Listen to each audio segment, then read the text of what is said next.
Hare Krishna, welcome back to my channel. I hope आप सब लोग बहुत अच्छे हैं, स्वस्थ है इस गर्मी में। अभी तो मानसून शुरू हो चुकी है, तो मानसून का भी मज़ा लीजिए। साथ साथ गर्मी तो है ही, लेकिन हाँ, पानी का सेवन करना ना भूले, ठीक है। ओके ओके सो आज का जो वीडियो है, आप लोगों ने कंटेंट पर देख ही लिया कि आज की टॉपिक क्या है और किस टॉपिक के ऊपर मैं बात करने वाली हूँ। सो देर नहीं करते हैं, let's get started. So guys, जैसे कि मैंने आप लोगों के साथ शेयर करी है मेरी डिलीवरी ब्लॉग, मेरी डिलीवरी स्टोरी, क्या क्या हुआ था, क्या एक्सपीरियंस मैंने लिया था, वो सारी चीज़ें मैंने आप लोगों के साथ शेयर करी है। तो अभी यहाँ से शुरू होती है मेरी और एक journey, new journey of my life, ठीक है। फर्स्ट डे, सेकंड डे और थर्ड डे के दिन डिलीवरी के डिस्चार्ज दिया गया और हम घर आए। तो उस दिन हम लोगों ने बिताया। सी सेक्शन होने के बाद एक बॉडी पे क्या असर होता है वो सब तो आपको पता ही है। तो मेरा सिचुएशन उस समय था कि जैसे कि मेरे घर में कोई ऐसा बुज़ुर्ग नहीं है। मेरी जो सासू माँ है, she is a stroke patient. तो और मेरी जो मम्मी है वो भी काफ़ी एजेड हो चुकी है। मैंने पहले भी बताया था ब्लॉग पे। तो वो भी आने वाली थी, लेकिन मैंने मना किया। बाकी मेरे बहनें जो है, कज़न्स जो है, उन लोगों का भी अपना अपना गृहस्थी है। मैं दूर रहती हूँ, वो लोग आसाम में रहते, तो ये पॉसिबल नहीं होता। अगर मैं भी आसाम में रहती तो आना जाना रहता। सो ठीक है, तो कोई भी आ नहीं पाई। बस मेरे घर में मेरी जेठानी थी मेरे साथ, बाकी तो सब मेरे पति और जेठ और मेरे सासू माँ बिस्तर में। के बाद डिस्चार्ज होने के बाद मैं घर आई और I was unable to access mobile phone, even touch भी नहीं कर पा रही थी मोबाइल। मेरे सेल फ़ोन कहाँ, मेरे मोबाइल फ़ोन कहाँ और मैं कहाँ, क्योंकि मेरी हालत बहुत ही ज़्यादा बुरा मतलब बहुत ज़्यादा पेन हो रहा था मुझे। बैठने में, उठने में पेन हो रहा था। तो जिस दिन डिस्चार्ज दिया गया उस दिन जो सिस्टर्स थे, लोगों ने मुझे एडवाइस किया कि आपको घर जाके क्या करना है, बेबी को कैसे फीड करानी है, और इलेक्ट्रिशियन ने भी बताया। तो उन लोगों ने बताया कि आपको 2 घंटे बाद आपको फीड करानी है और फिर उसके बाद बर्पिंग करानी है, ठीक है। हॉस्पिटल के जो सामान है उसके साथ ये फॉर्मूला मिल्क भी प्रोवाइड किया गया। आई थिंक सबको प्रोवाइड किया जाता है। तो क्योंकि ये जो फॉर्मूला मिल्क होता है ये जन्म होने के बाद वो लोग देते हैं फर्स्ट, उसके बाद मम्मी को आके देते हैं और मम्मी अपना फीड कराती है। तो जब प्रोवाइड किया गया तब उन लोगों ने बोला कि अपना अपना दूध ही पिलानी है बेबी को, फॉर्मूला मिल्क नहीं देना है। मैं अंदर अंदर सोच रही थी कि अगर फॉर्मूला मिल्क नहीं देना है तो प्रोवाइड क्यों कर रहे हैं। तो खैर छोड़िए, तो मुझे बताएगा कैसे करना है क्या नहीं। तो मैं घर आई, वो तीसरे दिन था, डिलीवरी के तीसरे दिन था। तो तीसरे दिन रात से शुरू हुआ मेरा जर्नी। मैं और मेरी जेठानी हम दोनों ही सो रहे थे बेबी के साथ, और बेबी को मैं फीड कराती, फिर बेबी रोती और मेरी जेठानी गोदी में लेती। तो ये प्रोसेस बस चल रहा था, दूसरे दिन भी चल रहा था। तो हम लोग बस बातों बातों में बोल रहे थे, बेबी का जो पेट है ना, इतना प्लेन और फ्लैट दिख रहा है, जैसे कि कुछ खाए नहीं, कुछ पिया ही नहीं है बेबी। वैसे तो वो पी रही थी, इसका पेट जो है इतना फ्लैट क्यों है। और बेबी ने फर्स्ट डे को पॉटी किया था, लेकिन उसके बाद से पॉटी नहीं किया। 3 दिन हो गया, 4 दिन हो गया, पॉटी नहीं किया। हमारे पीडियाट्रिक के साथ हमारा विजिट था 6th डे को, डिलीवरी के 6th डे को, मतलब छठी के दिन, ठीक है। उस दिन जैसे कि शाम को पूजा होने वाली है घर में, क्योंकि छठी है। तो हम हॉस्पिटल गए, आकाश हॉस्पिटल। वहाँ जो बेबी के डॉक्टर है उनसे अपॉइंटमेंट लिया, तो उनसे मिलना था क्योंकि डेट दिया गया था। तो हम चले और उसके बाद उन लोगों ने बोला कि वाइटल टेस्ट, क्योंकि हर किसी को वाइटल टेस्ट कराना होता है। डॉक्टर को मिलने से पहले वाइटल टेस्ट ज़रूरत होती है हर पेशेंट को। तो बेबी के लिए भी वाइटल टेस्ट करानी थी। तो हम चले उस रूम पे और बेबी का जो वेट है, वेट टेस्ट कर रहे थे। तो मैं बेबी का कपड़ा वपड़ा खोल रही थी और बेबी को बिठा दिया वेट मशीन में। और जो नर्स वहाँ पे जो गाइड कर रही थी, उन्होंने बोला ये बेबी ऑफ रूपाली है। फिर हमने बोला हाँ, ये बेबी ऑफ रूपाली है। मुझे विश्वास नहीं होता, जो बेबी 3.50 में पैदा हुई थी, वो बेबी आज क्या हो गया, आज 2.40 में आ गए। वो सिस्टर बोल रही थी, बेबी को पिलाते नहीं हो क्या, क्या हो गया बेबी को, इतना घटा, इतना रिड्यूस हुआ है वेट। मेरा टेंशन बढ़ने लगा, मैं सोच रही थी क्या है ये। फिर वहाँ से हम डॉक्टर के पास, तो डॉक्टर ने कहा इतना वेट, इसका वेट इतना कैसे रिड्यूस हो गया। फिर हमने बोला पता नहीं मैम, मुझे बिल्कुल पता नहीं। फिर मैम ने पूछा कि आप फिट नहीं कराते इसको। मैंने बोला मैं तो फिट कराती हूँ, जैसे कि आप लोगों ने बोला था 2 आवर्स के बाद फिट करानी है, तो मैं उसको फॉलो करते हुए मैं फिट करा रही थी, और वो लैच भी कर रही थी। तो लेकिन रो रही थी, मैं पिलाते उसके बाद भी रोती थी। तो मैम ने बोला नहीं नहीं, मुझे आज ही एडमिट करना पड़ेगा आपके बच्चे को। फिर मेरा सेंस नहीं आ रहा, मैं तब बोल रही हूँ मैम आज छठी करके कल आ जाते हैं। फिर मैम बोल रही नहीं नहीं, हम बेबी को ले जाने नहीं देंगे, बेबी का वेट पूरा घट चुका है, पूरा डेंजर है ये चीज़, हम ले जाने नहीं देंगे, जल्दी से जल्दी NICU में भर्ती करना पड़ेगा। तभी से मेरा जो हालत ख़राब हुआ ना। और एक चीज़ मैं आपको बता दूँ, जैसे ही मेरी डिलीवरी हुई ना, और तभी से पता नहीं जो फील हो रही थी, पोस्टपार्टम डिप्रेशन जो मुझे लगी थी उस टाइम पे। बेबी की पैदा होने के बाद मुझे खुश होना चाहिए ना, लेकिन उस टाइम पे मैं पता नहीं क्या क्या, मतलब किस बात के लिए मैं दुखी हो रही थी उस टाइम पे, कुछ ऐसी बातें भी याद नहीं आ रहा, कुछ भी नहीं, लेकिन मैं दुखी थी। और उसके 6 दिन, उसके 6 डेज़ में ऐसी हालत, तो मेरा तो और भी हालत ख़राब हो गया। तभी से मैं रोना शुरू। मेरे हबी और मैंने डिसाइड किया क्या करें। फिर हमने डिसाइड किया कि जल्दी से घर चलते हैं, घर जाके जो छठी है उसको शॉर्टकट में पूजा कंप्लीट करके आ जाते हैं, फिर एडमिट करेंगे, क्योंकि छठी भी बहुत ज़रूरी है। बेबी जन्म हुई है, छठी नहीं कराएंगे तो कैसे होगा। फिर घर आके जल्दी से हम लोग करीबन 4 शाम के 5 बज रहा था, तो जल्दी से आए, और 7 बजे हम लोग का एडमिशन है, ठीक है। तो जल्दी से आके हम लोग, और पंडित जी भी आ चुके थे, तो हम लोगों ने छठी जो है बहुत जल्दी से कराई, और हम लोग जैसे ही ख़त्म हुआ वैसे ही निकले, और जाके पहुँचे, और फॉर्म वगैरह फिलअप करके सबमिट करके हमारी बेबी जो है NICU में एडमिट हो गई। और उस टाइम पे मेरा जो फीलिंग्स था ना, पता नहीं, मुझे समझ में नहीं आ रहा था, मैं इधर उधर, और उस दिन मतलब मुझे समझ ही नहीं, मैं अपने आप को भूल गई थी उस दिन। सीढ़ी में चढ़ी, बेबी को लेके मैं सीढ़ी में चढ़ी, अप डाउन में, लिफ्ट यूज़ नहीं कर रहे थे हम लोग।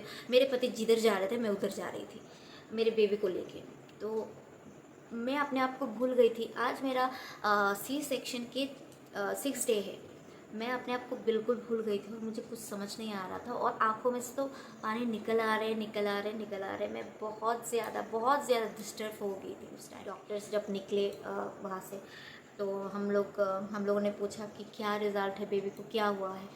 अभी हम लोग बेबी को फ्लूइड चढ़ा रहे हैं, क्योंकि डिहाइड्रेशन हो रखा है, क्योंकि बेबी तक दूध नहीं पहुंच रहा था, तो डिहाइड्रेशन हो गया। और अभी फ्लूइड चढ़ा रहे हैं, और किडनी का एक टेस्ट लेंगे, अभी टेस्ट हम लोग करेंगे, तो वो टेस्ट का रिपोर्ट कल आएगा। तो ऐसे ही हम लोग वेट करते रहे।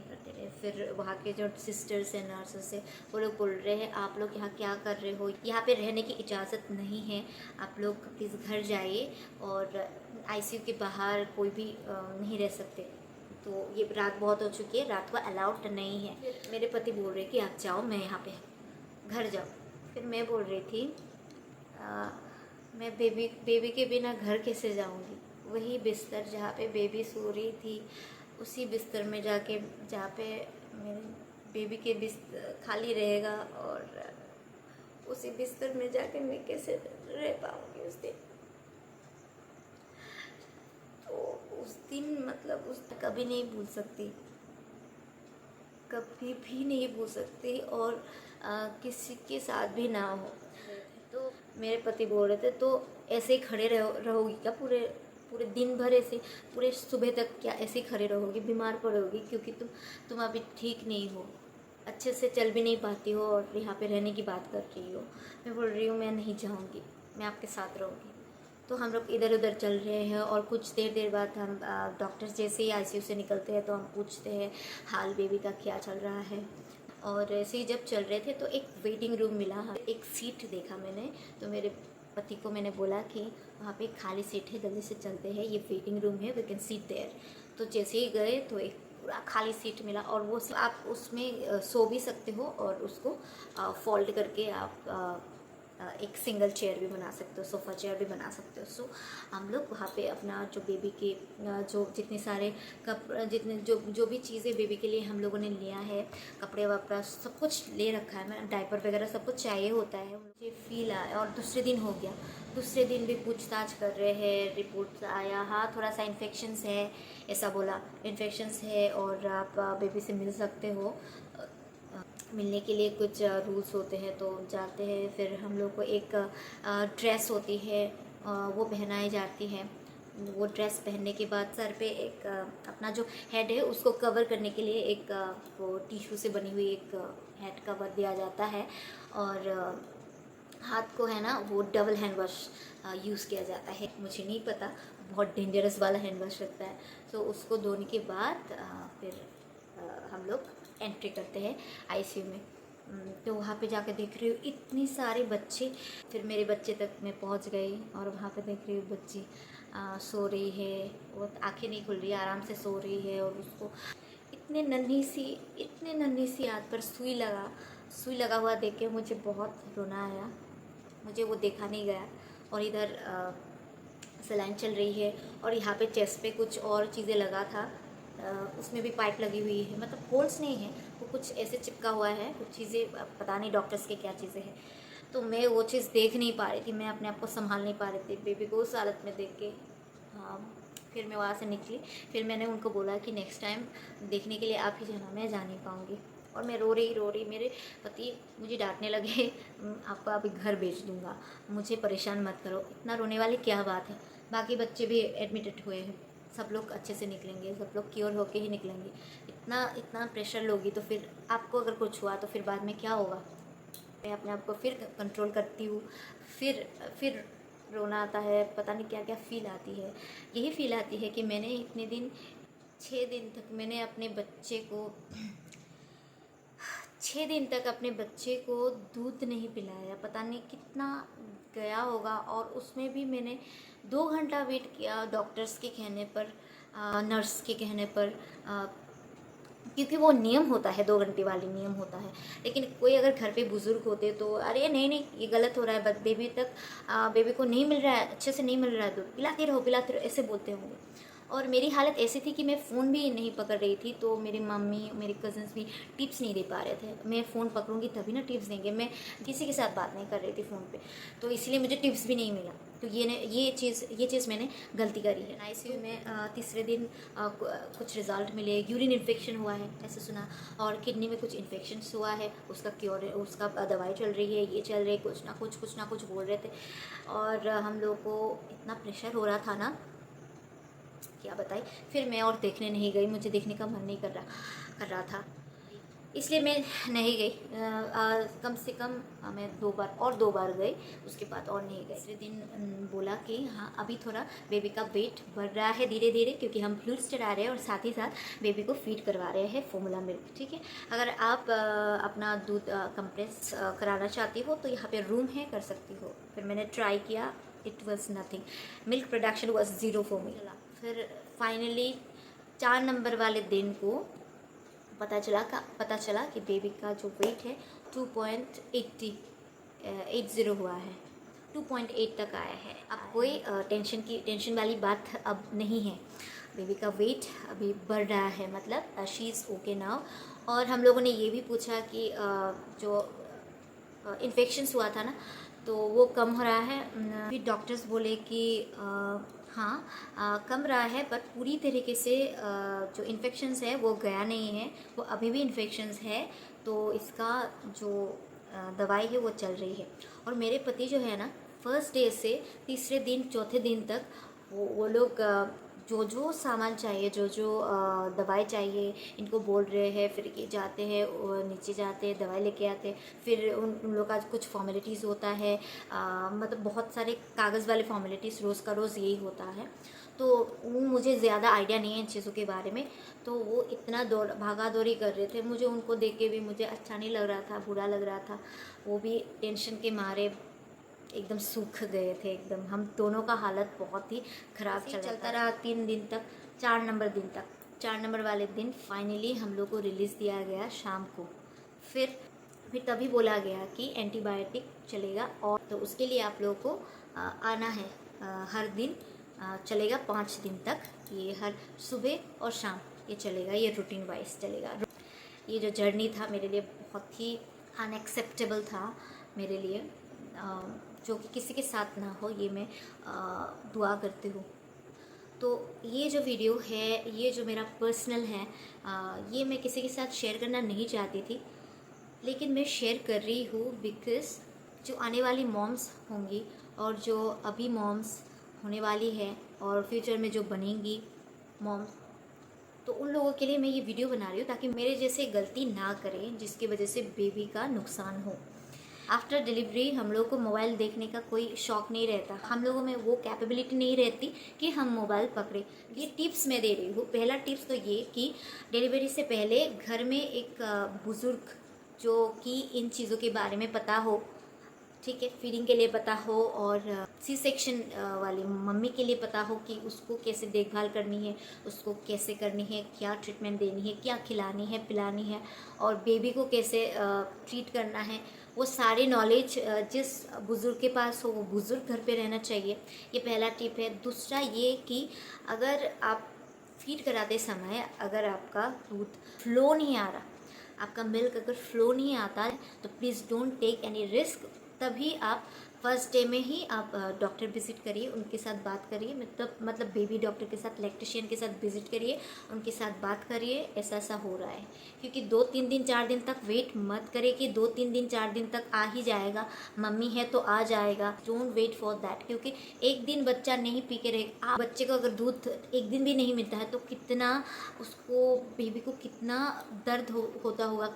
इसलिए वही चीज़ मैं जब भी याद करती हूँ ना, मुझे मतलब, लेकिन जो जो मिला बच्ची को इन 6 दिनों तक, जो जो मिला भगवान ने सब कुछ किया, ये भगवान की वजह से है। यही टिप है कि आने वाले जो मॉम्स हैं प्लीज़ बी केयरफुल। अगर आप प्रेग्नेंट हो, आप मॉम बनने वाली हो, तो प्लीज़ इन चीज़ का ख्याल रखिए कि बेबी को फीड कराने के बाद बेबी रोती है तो उसको पिलाइए। 2 घंटे तक वेट मत करिए, जो मैंने गलती करी है 2 घंटे तक। हाँ, ऐसा करना पड़ता है क्योंकि डॉक्टर्स ने बोले हैं, सिस्टर्स लोगों ने बोला है कि 2 घंटे तक वेट करना है, तो मैंने 2 घंटे तक वेट किया। सो ये नहीं करना है। बेबी अगर रो रही है ना, इसका मतलब उसका पेट नहीं भरा है, आपको पिलाते रहना है। उसका जब पेट भरेगा ना, वो ऐसे ही सो जाएगी, फिर से वो रोएगी ना, उसको पिलाओ। ये मैंने एक सीख ली है। हालांकि डॉक्टर्स कुछ और बोलते हैं, लेकिन मैंने अपने एक्सपीरियंस से ये मैंने सीखा है कि बेबी रो रही थी, उस टाइम पे रो रही थी और मैं नहीं दे रही थी। और वो चीज़ जब भी मैं याद करती थी हॉस्पिटल में, रो रो के मेरा हालत ख़राब हो गया था। अगर मेरे पति बार बार मुझे ना समझाते तो पता नहीं मैं पागल भी हो जाती शायद, क्योंकि मैं एक डिलीवरी पेशेंट हूँ।